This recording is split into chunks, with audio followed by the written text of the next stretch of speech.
Here we are for another edition of Is This a Thing? Natalie, how long has it been since we even talked? Oh, it's been a busy several months. No, it's been longer than several months, right? It's been a few months because the last time you and I talked was at your house at nighttime about Burger Mojo.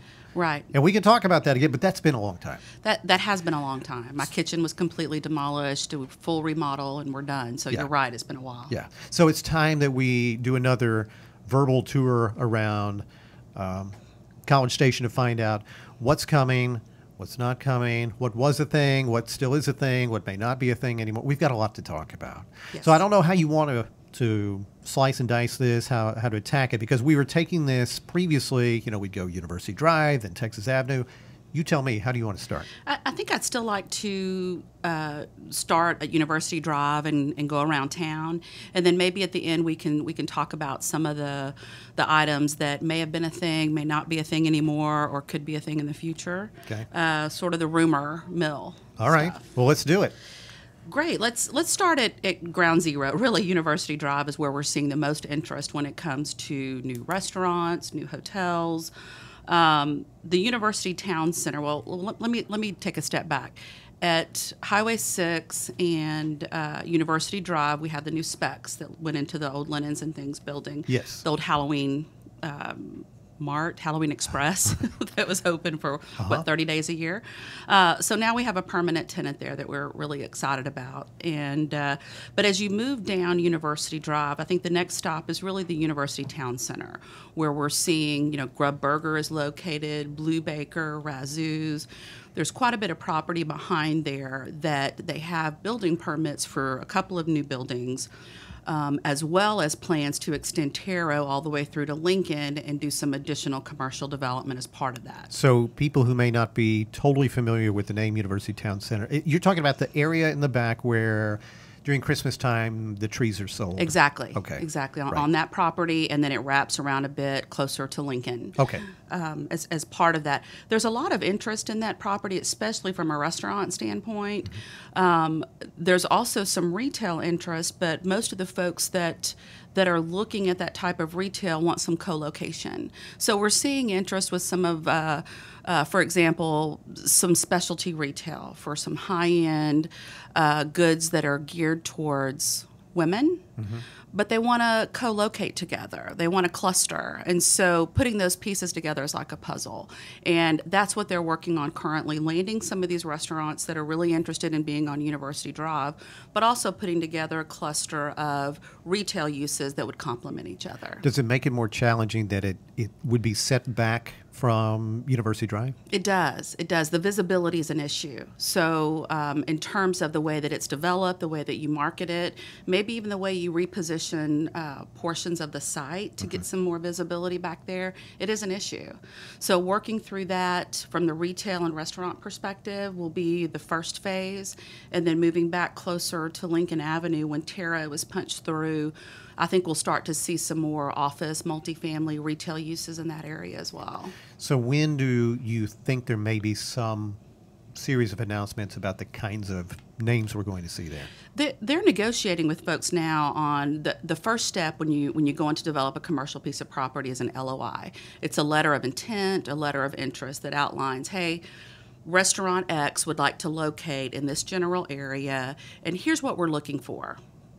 X thousand square feet, here's about what we want to pay, here are the terms. And so once you get that in place, then you start moving towards the final negotiations, but you lay that out up front. They're negotiating several LOIs now with restaurants and retail uses, but as I mentioned earlier, it's a puzzle. They'll want to put 5 or 6 together before they actually break ground and start construction. I see. So I would hope that we would have some announcements maybe later on this summer, first part of the fall. I think that's probably best case, and then move forward with construction soon after that. Okay.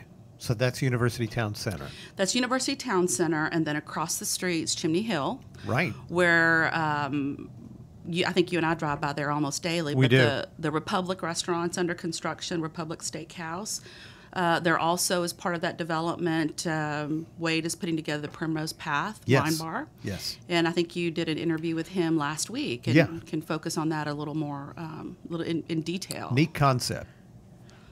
So that's under construction now. They've also entered into an LOI with Starbucks that will have a drive-through at that location as well. That's a thing? That's a thing. Now, as with anything else, like if I go in to buy a house and I write a contract on a house, I still have time to work through all the details Right. and can pull out or move forward. The LOI has been signed, and Starbucks has said we want to move forward with the drive-through location there next to the Republic Steakhouse on Chimney Hill. There's still a lot of details to be worked out, but right now that's a thing. So in terms of location on that piece of property, do you know where they would be looking to put that? It will have frontage on University Drive, and it'll be between the Republic and the Hilton. Not on the hard corner, Okay. but right in the center. All right. Okay, tell me more about Chimney Hill. There's still more restaurant interest on Chimney Hill. They're working with several restaurants that are looking at potential there, how their site could potentially lay out. There's a hotel that is also interested that has made an offer on part of the property to do a hotel development. Those are still really early at this point to say that it's truly a thing. It could be a thing. Is there enough room for all that? It'd be tight, but yes. Yeah. Yeah. Okay, so one of the things that we discussed in previous interviews was the possibility of an In-N-Out burger at Chimney Hill. Isn't that right? Yes, and there's some history here, so bear with me on this one. I was working with a gentleman out of In-N-Out's corporate office for about 2 years on a location in College Station. They wanted to be as close as they could to the university, and ground zero for them was University in Texas. Looking at that intersection and kind of backing away and say, okay, what could we potentially redevelop?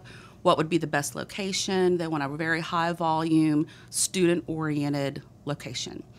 It's very difficult to find that in that area. That's where everybody wants to be. And so they were negotiating an LOI with the folks, the owner of the Chimney Hill tract. Very far along, getting very close to signing it when the gentleman that we had been working with for a couple of years left the company. And the corporate office at that time decided to hit the pause button on College Station, as well as other locations in Texas, and said, "Look, we're going to take a time out. We're not going to go through with this LOI. We're not coming." And then I've reached out to them several times. I haven't been able to get a definitive, even a call back, to be perfectly honest, that says, "No, we're not coming. Yes, we're coming." We're preparing for the National Retail Conference that's coming up in May. Mm-hmm. And through our efforts there, we've heard that may not, the In-N-Out location in College Station may not be dead, but I don't know that for sure. I hear that they're still considering a location. It may not be Chimney Hill, but they're still considering a College Station location. So I'm going to continue to politely stalk the In-N-Out folks to see if we can get an answer on that. But I want to be as open and honest as I can with you about that. We thought it was a thing. They went away, and I'm hearing that it may be a thing again. So right now, it's not a thing, but it could be. It's something we're certainly working on. So the door's not completely closed. It's cracked a little. It's a jar. A jar. Yes. That's an economic development term. We're going to try to kick it in, but we'll see. Well, but I think we need to talk about it because that's sort of been a buzz for, I don't know, the better part of a year at least. Absolutely. And we were pumped knowing that they were getting ready to sign this LOI and working with, the gentleman that I've known for 2 years now. And we finally found them the right location that checked all their boxes. And to hear that it was, down to the 11th hour and they pulled out was very difficult. Yeah. I think you found me in the fetal position under my desk, but that's a different podcast. Also comes with economic development. It does. Okay, so have we done enough at Chimney Hill? Can we move on from there? Yes, I think that would fill up the Chimney Hill site. Burger Mojo, which we had talked about, a little bit further west on University Drive there in front of the new Embassy Suites. Mm-hmm. The DeLeese family, local family, Cafe Excel, they are putting together a craft burger concept that they're working on the layout at there in front of Embassy Suites for. It's going to be called Burger Mojo. They may or may not have craft beer along with it. That's something they're looking at, but it will have a drive-through, indoor seating. I'm really excited to see what they come up with. It's really cool. So this was the location that for a while you were hoping Dunkin' Donuts might be able to squeeze into. That turned out not to be a thing. Exactly. So that's where Burger Mojo is going to go. Right. Know anything about timeline? Don't know anything about, well, here's what I know about timeline. They're working on their site plan now. It's a very tight, compact site. I think we finally got most of the details worked out on how everything fits on the site. I don't know what their schedule is in terms of actually breaking ground and getting under construction. But still a thing. It's still a thing. Okay. Yeah. Costa tells me it's a thing. They're moving forward with it. All right. Well, keep on moving. So Century Square is where we're seeing a ton of restaurant development. Went over there and had lunch at Zoe's the other day. Great addition. I think most folks know about the recent openings. You know, you have Merge Boutique, Piata, Orange Theory Fitness, Hop Dottie, King Ranch Saddle Shop, Runway 7. Poppy recently opened, Porter Steakhouse, Galleria Day Spa, the new ice cream Sub-Zero, and Hey Sugar Candy All place. those things are open now? All those things are open. Okay. Now, coming soon, you'll see there on the corner, Moe's Irish Pub is under construction right now. They put their sign up, I believe, last week. Star Cinema Grill is under construction. They're doing some hiring out on the site. Hemline is a new boutique that'll be coming soon there as well. Berry Hill Baja Grill, still coming. Sweet Paris Creperies. Okay. With my thick Texas accent, that probably didn't come across very well, but it's crepes. I knew what you meant. Fancy pancakes. Okay. Mess Waffles, Share Tea, French Fry Heaven are all coming soon to Century Square. Okay, now I have a question. Okay. And maybe this isn't a fair question. This is out of ignorance, which is where I usually come from. That's a lot of stuff. There's a lot of stuff there. And it's exciting stuff. How feasible is it that everything there makes it? I mean, honestly, how challenging is it for every food establishment, every retail spot? How feasible is it that those are sustainable? You know, I hear what you're saying. It is out of ignorance, but it's a good question. You know, in looking at the Midway Development Company that's doing that development, they also did City Center in Houston. And when you look at the evolution of City Center, it started out initially with a ton of restaurants. The retail wasn't there yet. You have to get folks in and around the site and staying there for a while. So the hotel components are big. We've got to keep those hotels full. We have to keep activities flowing. They're doing events on the weekends in the green area to try to get more and more, you know, families, young professionals, try to get more folks to the site to spend some time. Over time, what we saw at City Center were some of the more popular restaurants stayed and were very successful. Some of them eventually started turning into more retail-driven because once you get more folks walking around and visiting the site, then the retail will follow. Okay. And to me, that's the one area. We've seen the specialty boutiques. We've seen the saddle shops. I think we'll see that morph over time based on who's coming to the site and how successful they are in bringing different events. Right.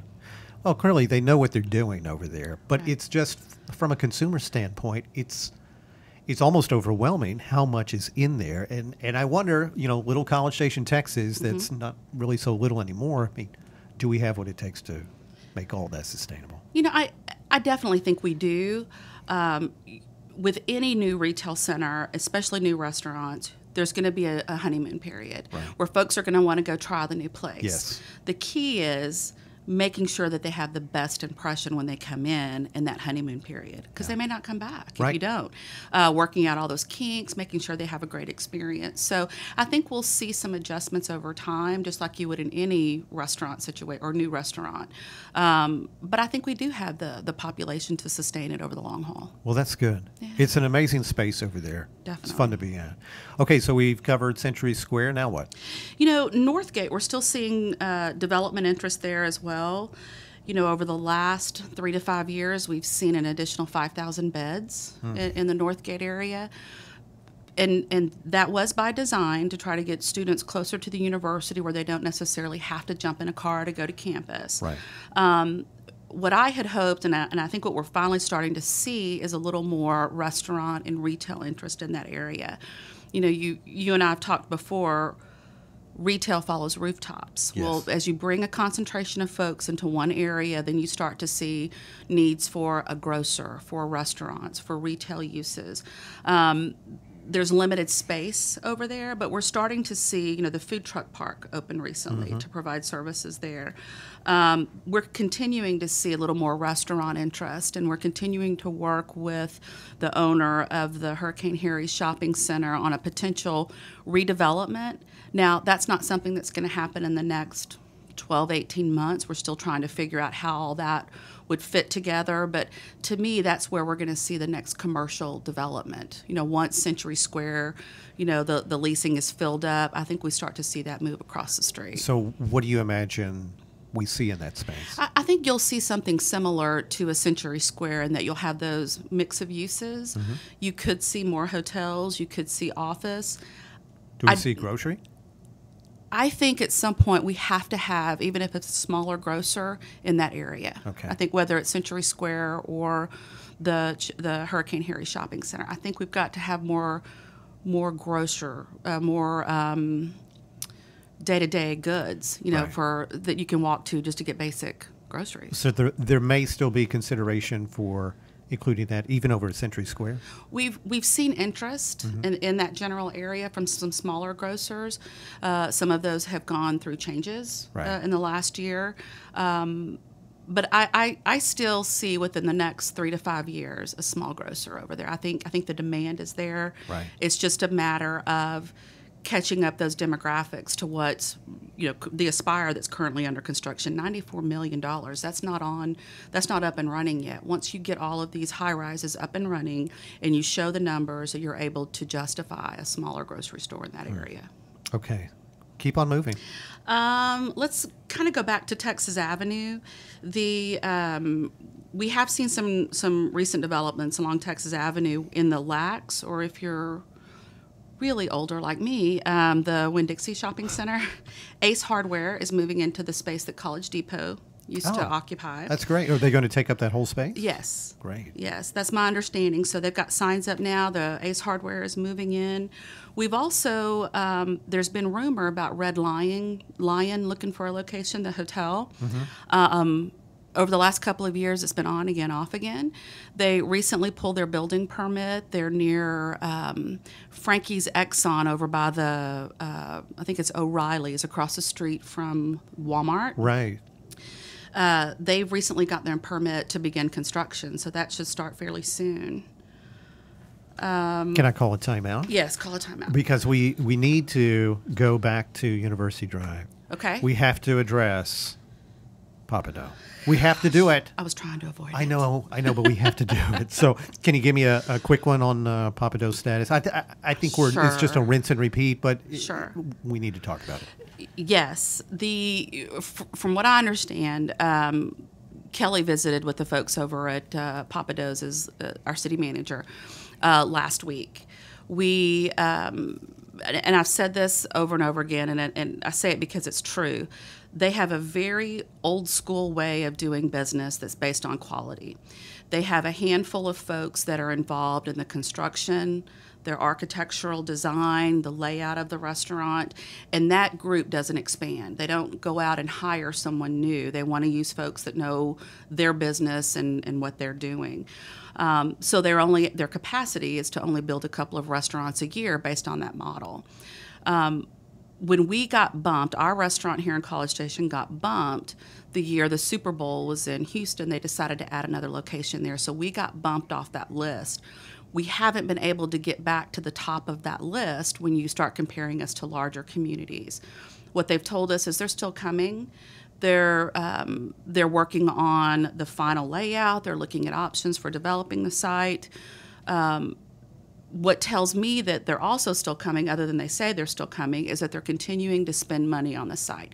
You don't see it out there, but they're continuing to look at development opportunities, how that site would lay out, the final grading of the site. We've seen development plans come in as recent as 6 months ago. So there's continuing. They own the property. They have owned it for, 4 years now. And they're continuing to spend money on the site. Okay. So other than that, I would love to say, yes, they're breaking ground on this date. But that'd be a total guess on my part. Gotcha. Well, I figured we're in the same holding pattern we've been in, but we still get asked about it all the time. We are. So we had to talk about it a little bit. And when Kelly reached out to them last week, it was also to confirm they're still coming, but also to talk about, with all the rains that we've had, we've seen, the grass get high, that we need to go over there and clean up the site and have those conversations with them as well. And they were appreciative of that. And with Kelly Templin moving over to Texas A&M and the Rellis campus, is it fair now to say that all this is his fault? I mean, can we say that now? Hey, if they come here, I'll take credit. If they don't, it's all his fault. Right. Okay. I'm down. All right. Fair enough. Fair enough. Okay, so back to Texas Avenue. You last talked about Red Lion, I think. Red Lion, and then kind of cutting back over to Harvey Road. We have some activity on the Harvey Road site. Krispy Kreme is coming in the TJ Maxx Shopping Center with a drive-through there. We're really excited about that. And disappointed to hear about Toys R Us. Yeah. And, them closing stores nationwide. Yeah, so, I mean, talk, if you're ready to, talk holistically about Harvey Road, because, you and I have bounced a couple messages back and forth. I'm a little concerned about Harvey Road. Sure. Are you concerned about Harvey Road? Absolutely. Harvey Road is another gateway into College Station. It's predominantly multifamily, and it's a lot of the apartments were built there probably before you and I ever went to A&M. They've been there quite a while. Yeah. We've seen crime in that area go up in the last few years. Our police department's gotten more and more involved.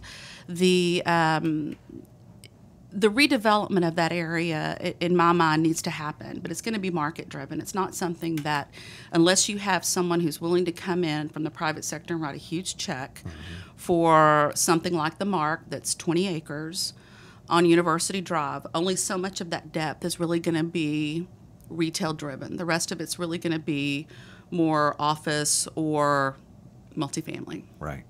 So I'd love to see the whole thing redeveloped, and I think we will see that. But over time, I think what we'll see first is the potential redevelopment of the mall that really anchors that whole corridor on the Highway 6 side, and that's something that's going to come over time.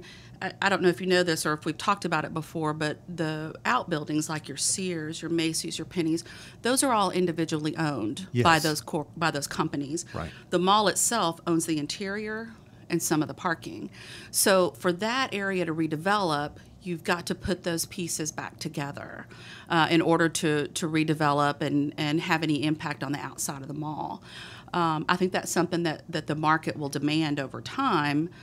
It's just not going to be a quick or easy process. I think when you start to see redevelopment at that end, then you'll start seeing it come in a little further to Texas Avenue. Now, one of the good things I think that's happened recently is we have a lot of out-of-town property owners that may or may not have an interest in how their property functions, especially for multifamily. The Mark was one of those centers. Like I said, it's 20 acres of several different apartment projects that have been pieced together over time. It was a group out of New York that owned the company or owned the apartments. And I guess the best way I can say this is they weren't very diligent about security, maintenance, supporting their management there at that location. That has recently been sold to a group out of they have an office in Dallas and also Austin.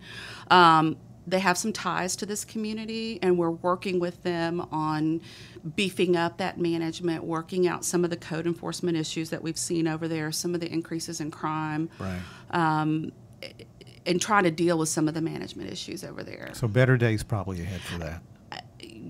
I paint a pretty rosy picture. It's going to be a long term, but I think there are better days ahead, and I think we will see as property values continue to go up. I think we'll start to see some redevelopment potential over there. So Krispy Kreme, that's a good thing. Krispy Kreme. Toys R Us, we're still trying to get our hands around how much longer of a lease they have on that building, what are the particulars. What we'll do is start looking at what are users that are expanding in Texas that would be a good fit in College Station that could take that entire building. Work with the owner on that. And then if that doesn't work, start working on smaller users where you would potentially carve it up. Now, one thing that I've learned the hard way, Jay, is that just because we have a vacant building that has a sign up that says available doesn't mean it's available. I've learned this the hard way. Okay. I think we've talked about the Albertsons location. Sure, on University. Right. So HEB has approximately 8 years left on the lease of that building. They picked it up when it was Albertsons. The ownership of the building is different. So the available sign that's up on the building is a broker that represents HEB. And so what they're trying to do is sublease the building for that remaining 8 years. They're very particular in that they don't want to allow another grocer in there to compete with the HEB at Villa Maria or at Holloman. But other than that, they would be willing to lease it. Since they're not willing to lease to a grocer, that's what the building was designed for. Exactly. So if you change that use, there's going to be a significant amount of tenant improvements on the inside of the building. So you have an owner that's not particularly interested in making those investments in the building because they're still getting their check from HEB, who's a great credit tenant. You know, that's they're paying like clockwork, and will for the next 8 years. So when folks are looking that want to carve up that building, the owner's going to have to take a risk and let HEB out of that lease. So it has to be something that is more attractive than HEB in that particular center from a financial standpoint. So typically when a new retailer comes in, the minimum they'll sign in terms of a lease is about 15 years. Some will go as low as 10 years. But because of the amount of money that you invest in redoing a location, staffing, stocking, all of that, they want a longer term play. Well, if the owner doesn't want to extend that to the 15 years, it's not really available. Right. So that's what we found out on Albertsons. We're also seeing something similar at the Academy building. Now, just because the Academy has been vacant for a while and there's a sign out there and we've marketed it to so many folks, what we found the hard way is that Academy still has about 4 or 5 years left on that building in terms of a lease. They're trying to sublease it. Well, the owner of the building, who lives out of state, he's not very interested in, one, injecting more cash into the building for someone to redo it and so that it doesn't look like an Academy. And he's not really interested in extending that lease. So you're not going to find a major retailer that is going to come in and invest in that situation if they can't get longer than a 4-year lease. So what we're finding is that there's tons of interest, but the owner's not motivated at this point. So what do you do as a director of economic development when you've got big boxes that are empty, but the ownership seems okay with it because the checks keep coming in? You know, it's extremely frustrating. I think it's the most frustrating thing about this job is that you have space there and the community is looking at that like, wait a minute, you're telling me that we need more landing spots for commercial development and that's sitting there vacant? You know, we reach out to the ownership, we reach out to the broker, we reach out to retailers that will come in and say, hey, you know, maybe we can make them an offer that would make it attractive for them. There are several national retailers that have tried to negotiate a deal on that property, and they just can't get it done because of the ownership right now. They're happy with sitting back and collecting their monthly rent from Academy, who's another great credit tenant. Right. And if I were the owner of the building and I lived out of state, maybe I wouldn't, you know, if I didn't have to see it every day and it's not affecting my pocketbook, you know, I'd feel differently too. So is it a different scenario for the Gander Mountain property next door? Yes and no. And there's a larger issue with the Gander Mountain property. We have seen interest there. You know, our first approach when we heard that they were leaving was going through and finding, okay, what retailers could move in and take over the entire space. Let's not carve it up. Is there a way that we could market it to folks that would take the entire piece. So we did. There were about 5 or 6 that fit that bill. Didn't get a lot of interest. So we started moving to groups that could there's 2 loading docks in the back, so you could break it up into 2 or maybe 3 spaces. Started looking at that as an option as well. Still wasn't a lot of interest because retail this last year, especially the big boxes have really not been expanding. They've been slowing down. Recently, there is an offer on the property that's a major retailer that is negotiating that would take the entire thing. Because they're still negotiating, I don't want to release a lot of that information just yet because, like I said, when you buy a house, you're still kind of figuring out what the sales price would be, get your inspections done, that kind of thing. It would be a great addition to the community. It's someone that we don't have here. It's someone, again, that would take the entire building, clean it up, change the look of it. But as soon as I know more and as soon as I know that that's a little further down the road, we can make that announcement. You need to make this a thing. I totally agree. I just don't want to jinx it. I know. Okay. But that's good. That's encouraging. It is. More encouraging than the scenario next door. It is. And, the owner of that building is a real estate trust, and they're going to take a hit on selling that building. I mean, they're not going to get back what they have in it. And so that's when you get banks involved in trying to figure out, okay, how much of a loss are we going to take? Right. And but I think that will help make the deal work with this national tenant. Okay. What's next? Where do we go now? I don't know. I got all sidetracked. Let's see. You did. We went from Harvey Road to out on the bypass to the old Academy and the old Gander Mountain. Let's jump over to Welborn Road and Harvey Mitchell, the new HEB. Oh, Jones Crossing. Jones Crossing. Okay. HEB's under construction. I think they've had some of the same issues that anyone else in town that's tried to pour concrete over the last 90 days with all the rain. Okay. They're still moving forward. The HEB, along with another 50,000 square feet of retail that's being constructed with this first phase. There's a lot of interest in some LOIs that are being signed. Restaurants, barber studios, nail shops, gyms.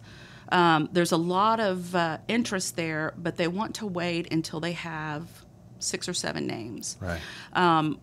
We've heard rumor of some of them, but I don't want to release any of that until they give us the okay. Sure. On that. But there is a ton of interest there.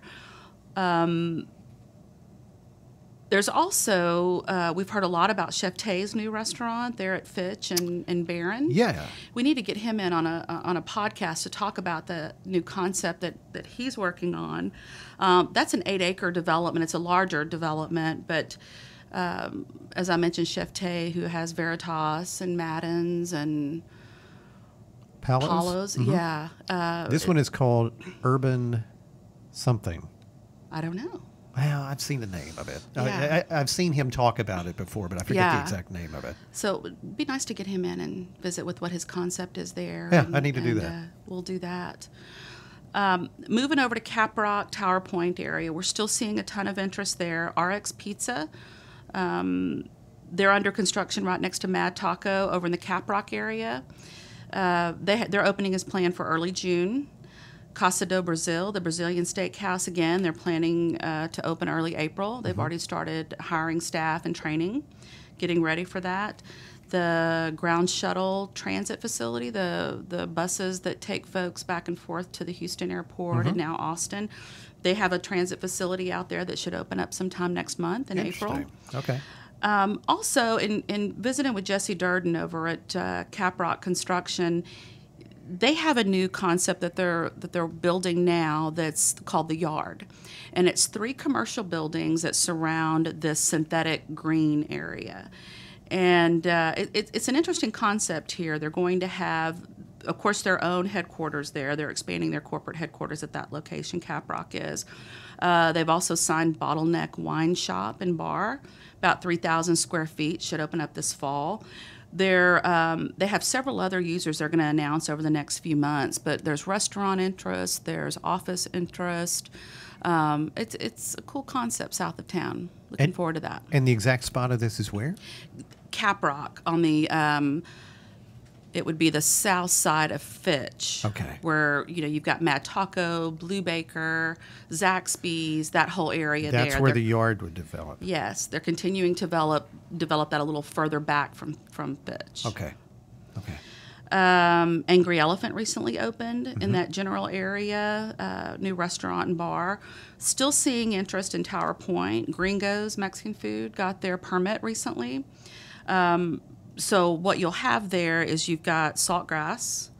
Next to Saltgrass, there's a lease that was recently signed. We're still working out the details on the layout for a Walk-Ons bistro and bar. It's a concept out of Louisiana.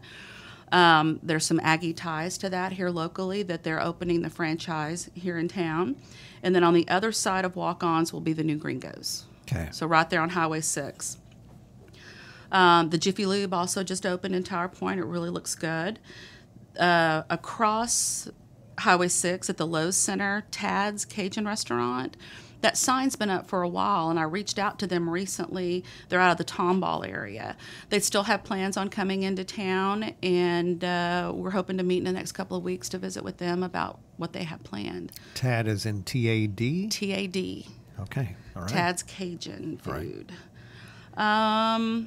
Other things happening on Highway 6, the owners of Washbangers. I don't know if you've ever had the Banger Burger at Washbangers. I have. It is pretty awesome. They're opening up a new restaurant called Stella. They're on Highway 6 near Barron, and I believe the plans are to open up early summer. So location. I think I've already seen some construction there on that, right? Don't I already see some steel beams and things like You that? do. There was a sign up there for the longest time said coming soon. Mm-hmm. And construction has started, and the plan is to open early summer. And that's going to be what kind of food again? Do you know? It's down home food. Okay. Is that how you say? I don't know how to grits and very southern. Oh, all right. Southern cafe. Okay, I don't know that we have anything quite like that. That's good. No, and if it's the folks from Washbangers, I can completely trust them. Right. Oftentimes when I'm behind on laundry, I'll bribe my kids with a Banger Burger to go and do laundry, and it tends to work. You're a good mom. Yeah, that's what they tell me. Also on Highway 6, Brazos Valley Auto Complex, the new Mercedes and BMW dealerships there are under construction near Sebesta and Highway 6. Okay. A lot of dirt work over there currently. You'll start to see the buildings go up very shortly. All right. We've talked about Academy. We've talked about Gander Mountain. Those were the really big ones on my list. We've covered it? Gosh, I think I've got 3 pages of notes. What I didn't hear you talk about is Dunkin' Donuts. Is that still even? Is just a glimmer of hope, or is that a dead thing? No, there's a glimmer of hope. We've reached out to them to try to meet at this national conference. So once a year in May, there's the big national retail conference. There's about 30,000 attendees at this thing. So you get to meet folks from corporate, you get to meet franchisees, you get to meet developers. From what I understand, Dunkin' Donuts has plans for 2 locations in College Station.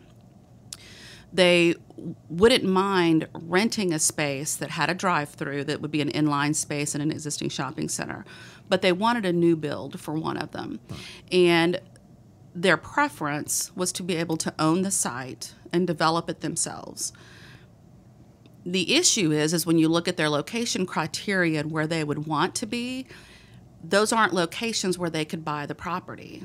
They would be leases where you would do a land lease and then build it. So we've had some obstacles there where when you have that checklist of what the franchisee and the franchise would want, something on there has to give, and that's what we've been working on this last 12 months is, okay, this location meets in terms of your locational criteria, but you can't own. Could you lease? Could we work something out that way? Could I put you in touch with the owner of that property to do a design build? That's a lot to say. I think there's still hope. The franchisee still has this location. I know that Dunkin' Donuts as a franchise corporate is putting more pressure on them to locate within a certain time frame, and so we're desperately putting locations in front of them. It's the franchisee having to make that decision. Okay, what am I willing to compromise on? Right. Okay. As long as you're still working on this. I'm working on it, definitely. It's important to you and to me. Absolutely. And that's what matters. Yeah. So do we miss anything? Is there any other parting comment or thought or issue that you're trying to focus on in economic development? No,